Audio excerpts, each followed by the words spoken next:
جماعت اسلامی کو آج یہ خبر ہے کہ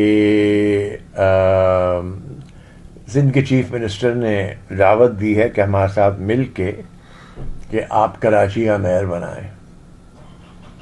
کوئی نئی بات ہے؟ نہیں.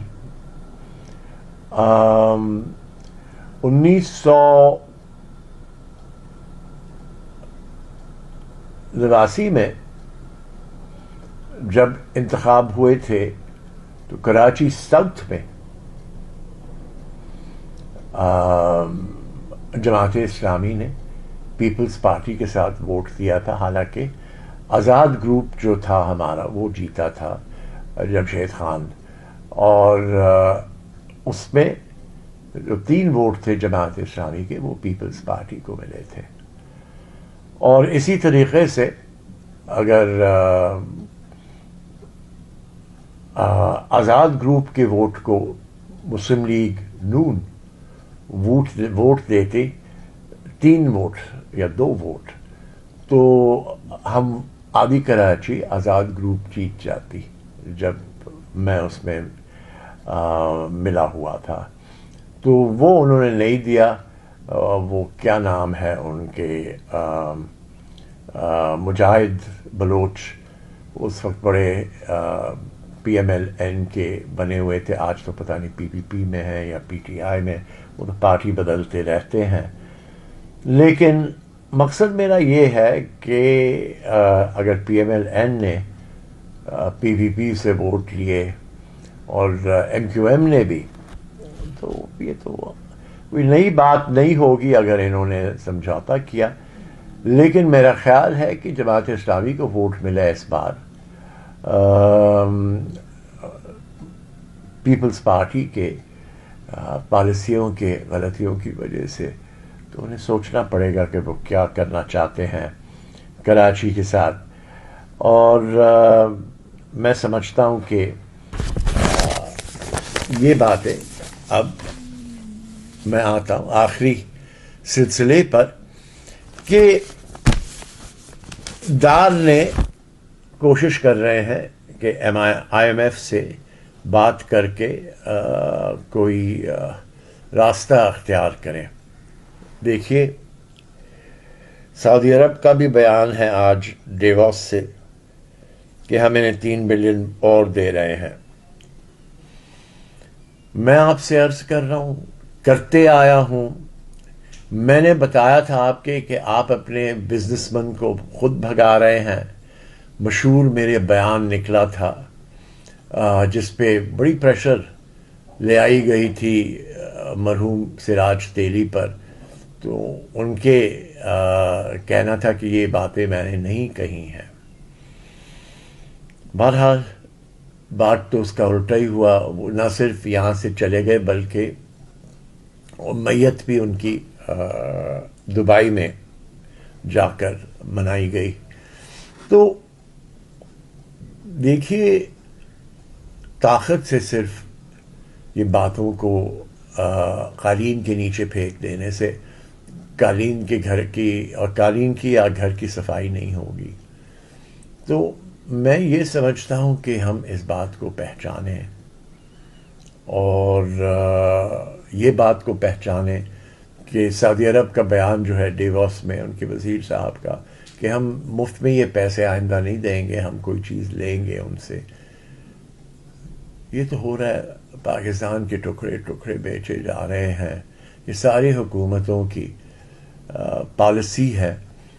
آپ کہتے ہیں اس حکومت میں کہ پچھلی حکومت نے ہمارے قرضہ جات کو دگنا کر دیا. تو آپ بتائیے وہ پیسے کون سے آئے، کب آئے، کیسے خرچ ہوئے؟ آپ کو پتہ ہے جب میں سفیر تھا تو اس وقت امریکہ نے کچھ پیسے دیے تھے پاکستان کو، لیکن وہ بھی پورے نہیں آئے. میں نے اسٹیٹ بینک کے گورنر کو چیلنج کیا. میں نے کہا بھائی آپ بتائیے کتنے پیسے آئے. یہ کہتے ہیں 11 بلین ہم نے دیے. میں کہتا ہوں کہ 6-7 بلین سے تو زیادہ آئے نہیں ہیں، تو کدھر گئے؟ تو یہ سارے حسابات آپ کلیئر کریں. یہ قرضہ جات پاکستان کے کس حکومت میں کتنے لیے گئے، کیوں لے گئے اور کدھر خرچ کیے گئے. جب تک آپ یہ جانتے نہیں تو آپ کو پتہ نہیں ہے کہ قرضہ جات کس کا قصور ہے. قصوروار ان کو ٹھہرا کے پھر کہے کہ اچھا آپ کے باہر تعلقات ہیں, آپ اتنے پیسے تو واپس لے آئیں جو آپ نے غلط خرچ کیے یا جو کچھ کیا ہے. تو کچھ بانٹے یہ کام. آپ میں ہمت نہیں ہے کہ اکیلے کھڑے ہو کر آپ بہت بڑے آواز میں کہیں کہ یہ نہیں اور وہ نہیں. تو ایک تو یہ ہے کہ کام بانٹے اس سلسلے میں, اور اکاؤنٹ دینا آپ کہ کس چیز پہ خرچ ہوئے. دوسری بات یہ ہے کہ آپ کو یہ بات سمجھ کے سوچ لیں کہ آپ لسٹ بنائیے کہ کیا بیچنا چاہتے ہیں اور کتنے کا آپ حاصل کرنا چاہتے ہیں. تو ہم بحیثیت ایک قوم اور کچھ تیاری کر سکے. اور تیسری بات یہ ہے کہ آپ یہ تو طے کریں کہ آپ نے اپنے سالانہ اخراجات میں سے, میں نے تو کہا تھا اس وقت 25% اسٹیبلشمنٹ کاسٹ کو ختم کرے ایک اسٹرائک میں. پھر میں نے کہا اب وقت آ گیا 35% ختم کرنے کا. دیکھیے اتنے فضول اخراجات نہیں سنبھالے جا رہے ہیں اب تک, اور چیزیں بن رہی ہیں. اس کا سب سے بڑا ثبوت ان جگہوں پہ ہیں جسے ہم اسلام آباد راولپنڈی بیلٹ کہتے ہیں. نیا ایئرپورٹ آپ نے بنایا اور اس کو 70 یا 60 کلومیٹر دور بنایا شہر سے, اور پھر ساری زمینیں ارد گرد بیچ گئے. تو اب بچے وہاں سے لیزر مارتے ہیں ایئرپورٹ کے جہازوں پر, جس سے خدا نخواستہ کوئی برا حادثہ بھی ہو سکتا ہے. تو آپ نے کیوں بھیجے ہر ایک کو؟ یہاں کراچی پاکستان میں تو ہر جگہ زمین کے فروخت کا سستا خریدنا اور مہنگا بیچنا ایک تماشا بن گیا ہے. تو اس کی کوئی سوچ رکھے کہ آپ نے کیا کیا ہے. اور معاف کیجیے گا, بیان آ جاتے کہ پولیس کو نہیں پتا ہے کہاں سے یہ لیزر لگ رہے ہیں. ارے بھائی پولیس کو کیا, آپ کو ایک سائنٹیفک ٹیم بنانی پڑے گی جو لیزر کے ہر ایک جگہ مارکنگز کر سکے, کوئی تیاری ہو سکے. ڈیفینس آف ایئرپورٹ اتنا مہنگا آپ نے بنایا ہے جس میں بارش ہی ہوئی, اور میں وزیر تھا اس وقت, تو بارش چھت سے گزر رہی تھی اوپننگ پہ. تو صحیح طرح کریں. یہ کہاں تک آپ کہیں گے پولیس, یہ تو پولیس کیا ہے آپ کی؟ پولیس میں آپ نے ٹریننگ کون سی کرتے ہیں کہ آپ ان سے امید رکھتے ہیں؟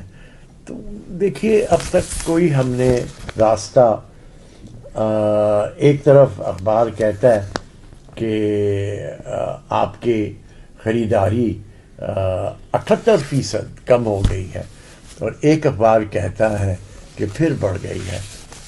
سچ کس جگہ؟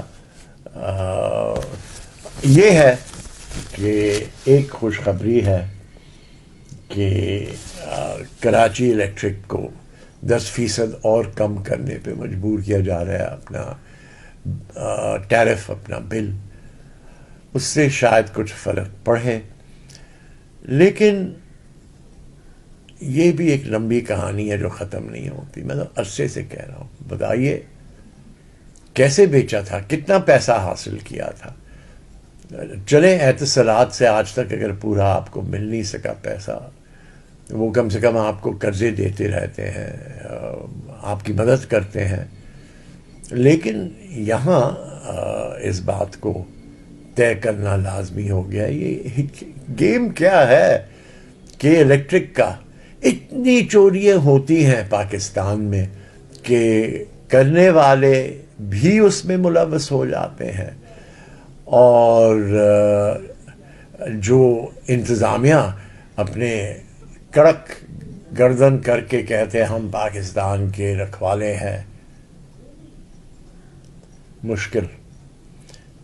میں کہہ رہا ہوں آپ 35% انتظامیہ کے اخراجات جب تک کم نہیں کریں گے, شاید کہتے کہتے اور مزید بڑھ جائے, کوئی ملک آپ کی مدد نہیں کرے گی. اور خدا را فیصلے کرنا شروع کریں جو ملک کی بہتری میں ہو. شکریہ.